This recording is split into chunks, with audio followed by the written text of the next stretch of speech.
For today's video, I'm going to show you this. Now, I could start off with who the first people were to use this tunnel and how it was used to absolutely curb stomp the poor of this state. But without context, what I'm about to say won't make sense. So let me tell you what was briefly happening before this tunnel was created. So 31 years prior to the creation of this tunnel, Queensland separates from New South Wales and it becomes its own state. And holy moly, is it broke. They look in the treasury and they find a box and it has like I think it's a 7p halfpenny, which is the equivalent to about 6 cents today. And the day that they count it, someone breaks in that very night and they steal that treasury box and then they've got nothing. So yeah, it's absolutely broke. Now, Queensland does all that it can to scratch a living and to get it together. And just 24 years before they start this tunnel, the 1866 depression kicks off and men riot in the streets of Brisbane and threaten to kill politicians. Just 1 year later, a miracle happens and gold is found in Gympie. Now, this railway that's being built through here will actually go to Gympie, and then it'll go on from Gympie, it'll go to Bundaberg. But that saves the state. The gold that is found at Gympie saves the state from bankruptcy. Stick with me, I'm nearly there. Now, around this time, another industry took off and it started to make this colony obscenely rich. 93% of our export at this time came from agriculture. And the thing that was making us so incredibly filthy rich was wool. So now that we're caught up, let's get back to our railway. Now, when they started to build this thing, they built it in sections. And when they built every other section, Queensland was essentially in a financial golden age. We had never seen this level of money before.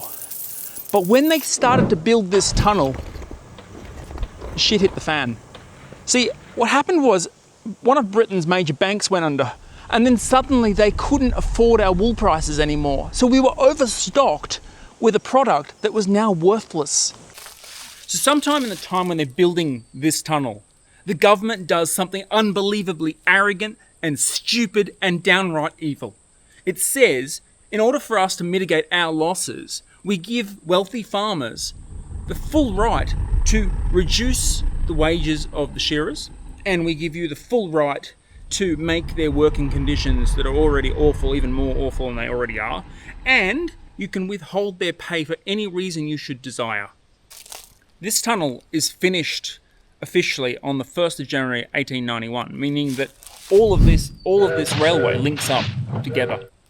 Now, just 4 days later, one of the largest industrial disputes in the whole of Australia's history kicks off in central Queensland, and that is the Great Shearers' Strike of 1891. Now, what happens is the shearers, they went on strike. They were like, the unionised shearers were like, oh hell no, we're not working for nothing, and we're not going to be abused whilst we hold your industry together. Piss off. And the government is like, this is an act of treason. Guess who the first people to use this railway were? Among the route's first travellers were troops sent to quell a shearers' strike. So how's that for sad? This railway's first job was to send an army against our fellow Queenslanders for the simple crime of asking the government for a fair go. And it was the very completion of this tunnel that made it possible. These shearers were simply trying to feed their kids. That's all they were asking for, was a fair day's wage, and a fair day's pay, fair working conditions, things that you and I expect and get today. And so yeah, this comes from the Rockhampton Morning Bulletin.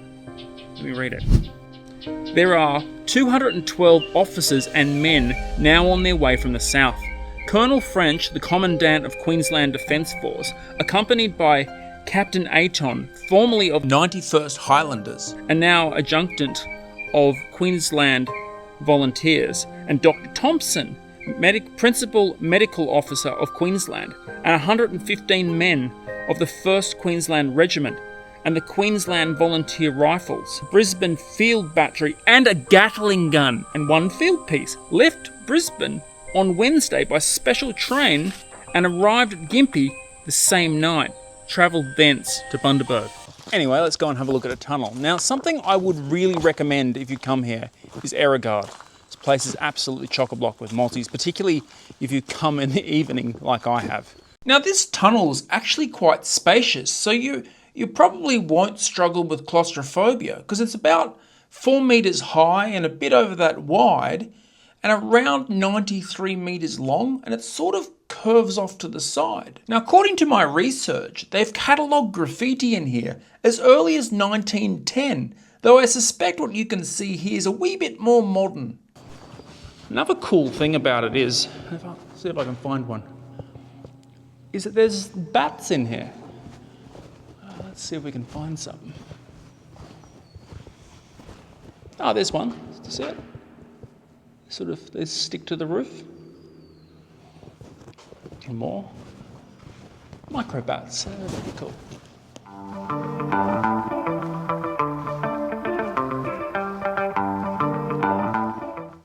So, was the shearers' strike the only claim to fame for this place? I mean, was it the end of the line, so to speak?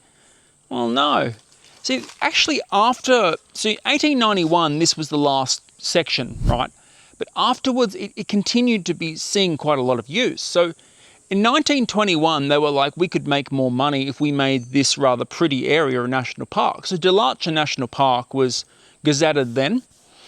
And then they were like, well, we'll just keep on linking it up to other railways. And by 1924, this railway line, the North Coast Line, went all the way from Brisbane to Cairns. And you see, like on this picture here, you'll see all the railway lines that linked up to it. And they were moving a fantastic amount of freight. And you think, actually, it got to a point where this railway line actually outperformed coastal trade, which is quite amazing in and of itself. And then, so it actually was it was killed by its own success. So in 1928, they were like, we should really upgrade this line so we can move more stuff. And they started building it, but then just 1 year later, another depression started. The Wall Street crash of 1929 happened, and they were like, suddenly there were all these unemployed blokes that would work for very little, who would work for a pittance, and they were like, oh, I know what to do with you. And they put them to work moving this railway line 600 metres over there. And so this railway tunnel was abandoned in 1932. And after that, in 1942, I believe it became a mushroom farm because, it's quite a damp, moist kind of place. And then after that, it was abandoned. In the 1950s, it was handed back to the community because it was already a national park, so you might as well enjoy it. And people have been graffitiing it ever since. So there you go. There's this weird history.